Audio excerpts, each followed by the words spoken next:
Yo, what's up everybody? It's your boy, Colby Williams, coming at you again with another history lesson. Today we're going to learn about the Jazz Age and how it affected the American culture in today's times. So let's get at it. It was 1918 and it was summertime and we had just finished World War I. Now we're done with World War I and America is ready to celebrate and to live life once again. Now, jazz was originally born around 1895 in New Orleans, but it really started booming in the Jazz Age, which took place in the 1920s. But what you should really know is that New Orleans started the jazz. And word started getting out about jazz music. Hey, Mr. Coleman, did you hear about this new music called jazz?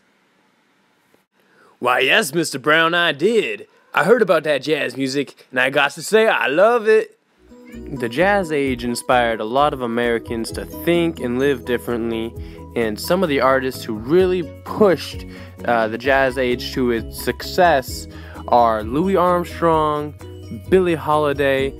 Here's a picture of Miles Davis back in the 1920s, and here's another. This is a painting of Louis Armstrong.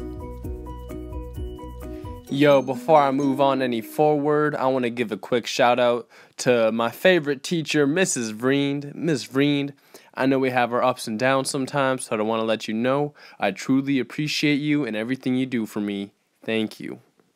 Now, think way back when I said that jazz caused Americans to live differently. Well, one of the ways was jazz inspired a whole new series of dancing, and it really... Not only dancing, but jazz invented the new woman, also known as the flapper, and women were really just going out, wearing less, having themselves a ball, and they weren't scared to smoke the cigarettes like you see in this photo right here, and they weren't scared to drink with the men. But the biggest thing that happened during the Jazz Age was women gained the right to vote, and they voted, oh my goodness, and they voted. But it wasn't just women that were inspired by the Jazz Age, but famous author, American author, F. Scott Fitzgerald, who is the author of, you may know it, that's right, The Great Gatsby. Hey, I know The Great Gatsby.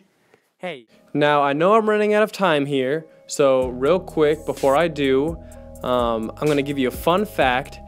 F. Scott Fitzgerald... He based The Great Gatsby entirely on the Jazz Age, but did you know that he is the one who named the 1920s the Jazz Age? How cool is that? Jumpin', them boys up to something.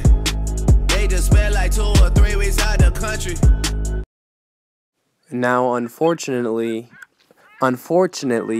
when there is a cookie, there's always a crumble, and that's what happened to the stock market in America at the end of the Jazz Age, and yeah.